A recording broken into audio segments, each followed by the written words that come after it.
part of the presentation will be to give you an overview of the state of the world forest, the relationship with the Sustainable Development Goals and with climate change very briefly, and advice on sustainability careers on where to start. Then at the end we'll tell you a bit about Green Planet Ventures' work. Following from there, Rosie is one of the graduates now that took one of our programs doing her master's dissertation with us in the Amazon, so she will tell us all about her experience. Green Planet Ventures was born with a mission of protecting forests and helping students and graduates with not just dissertation and research, but with practical experience as well in tropical forest conservation. Forests are seen as the solution to climate change, which is why there is a lot more importance attributed to stopping deforestation and also to increase the tree coverage in many places, or restore habitats that have been, forest habitats that have been degraded. These are all the forests of the world. Here is how the spread of the primary forests look like. Primary forests mean that they are still natural, that they have never been cut. So there is important forests in Canada, some forests in the United States, in Russia, and then the rest are mainly along the tropics in Brazil, Central Africa, in the Congo Basin, and Southeast Asia. If we look at the biodiversity map, these areas of tropical forest is where the biodiversity of the world is also concentrated. There is a report that the World Food Organization from the United Nations compiles. This is a 2016 report. Their estimate is that every year 7 million hectares of tropical forest is destroyed. And as you can see in this estimate from 2016, at least 6 million of that is conversion to agriculture. 7 million hectares is the same size of the Republic of Ireland. And that is the extension of forest that is destroyed every year, tropical forest that is destroyed every year. The relationship between forest and climate. Forests are seen as part of the solution to climate change for the regulation quality. Stopping deforestation is also part of the solution because 20% of the carbon emissions that contribute to climate change come from deforestation. Here are the 17 Sustainable Development Goals that were approved in 2015. There is direct relationship of forests to some of them. In some cases more than others. For example, life on land, of number 15 of the development goals, and 13 climate change, the relationship is direct, is very clear, and water as well, water provision as well. But the other ones, as you can see there, the ones that have the thumbs up a little bit smaller, there is some relation. When I'm thinking about a career in sustainability for someone that is completely new to the subject, that is like you are at the moment sitting at university and thinking, where do I go next? I think the first useful thing would be to think about the sectors. In the corporate sector, we'll have all the industries that are producing goods and driving our economies, and this will mainly attract engineers, economists, and scientists. Within the corporate sector, we have a big area which is corporate social responsibility, and this one tends to attract a mixture of people from social sciences and environmental sciences. And in the corporate sector, we also have the consultancies, which are mostly research focused, and these are institutions that normally prefer to attract masters and PhDs graduates. In the charity sector, we have two completely different sides. We have the environmental NGOs, environmental charities, and we have the social or development charities. And they are quite different. They work with completely different purposes. The environmental NGOs tend to attract more scientists, people from earth science degrees, but also engineers and physicists and mathematicians in terms of data analysis and modeling side of things that is needed for environmental models. And the social NGOs or the development NGOs are all the NGOs that work with development aid, and the main objective is to help disperse the development help that developed countries provide to developing countries.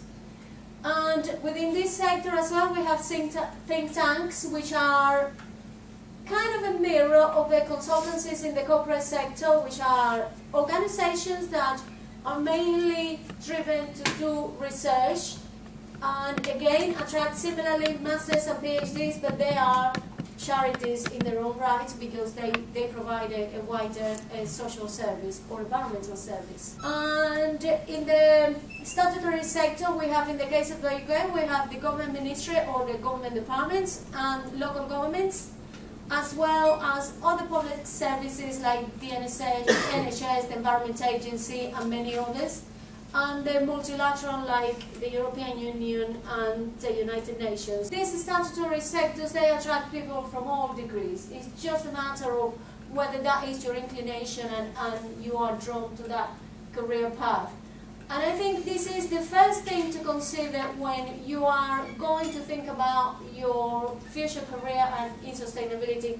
Where do you start? The next step will be to have a look at the institutions within each of those segments and start your job search from there on. And how are we as Green Planet Ventures supporting this agenda? We provide opportunities for those interested in a career in sustainability that don't necessarily have the right work experience, whether you're mid-career, changing careers and starting in sustainability, or whether you're just finished university, either your undergrad or your master's, and you want to get some meaningful work experience. These projects are for you. We have projects in environmental monitoring that are mainly focused on environmental research and biodiversity. So this would be a useful experience for those interested in environmental conservation. We also work with some responsible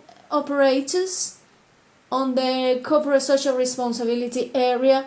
Most companies, as part of a corporate social responsibility, they have to take account of the environment where the company is based, the environment that the company is benefiting from, and also the society, so local communities in those areas. So we work with those type of companies that get actively involved with their local communities and in understanding their environmental issues in the area where the company operates. In terms of international development, there is a little overlap between some of the corporate social responsibilities and international development, because some of those projects are sustainable development projects. The overlap with international development is mainly on rural development issues, so conflicts for land use rather than migration and other conflicts that you will find in cities. But nonetheless, there are useful exposures to development issues.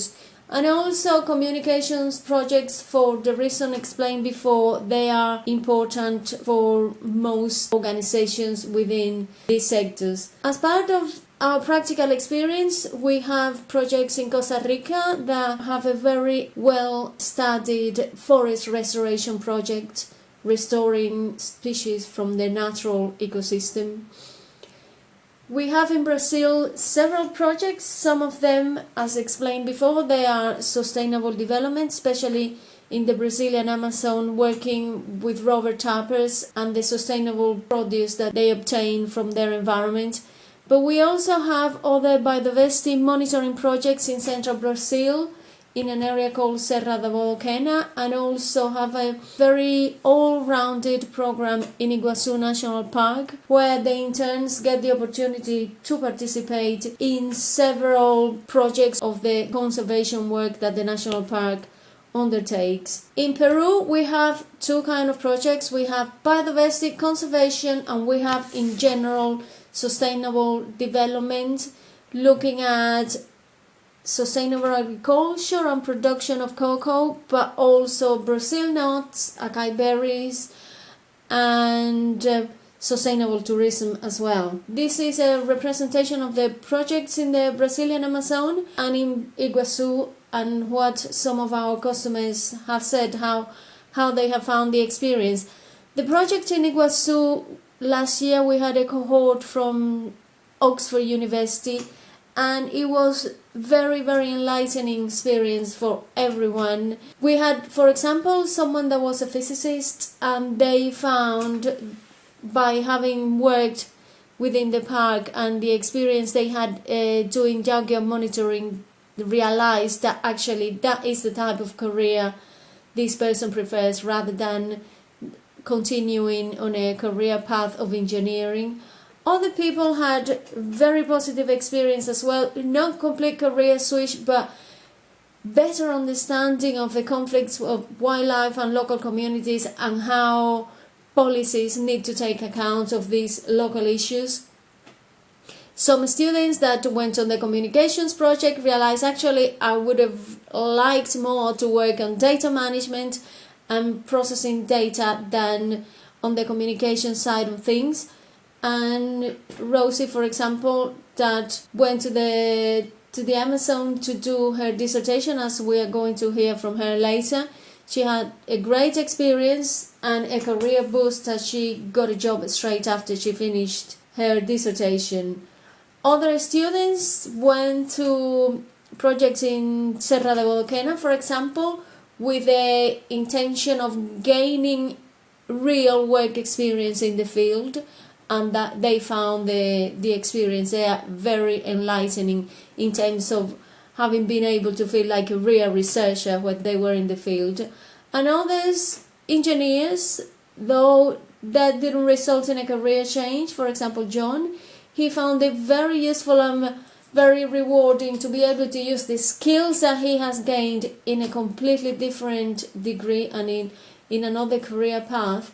He liked the idea of being able to use this for conservation purpose and give something back. Here I have a short video that I took when the students from Oxford came, that we held an information meeting just to understand how the project worked. It's not recorded with marketing purposes, so the recording is not brilliant, but at least will give you an idea of how the students think the experience went. Thank you very much.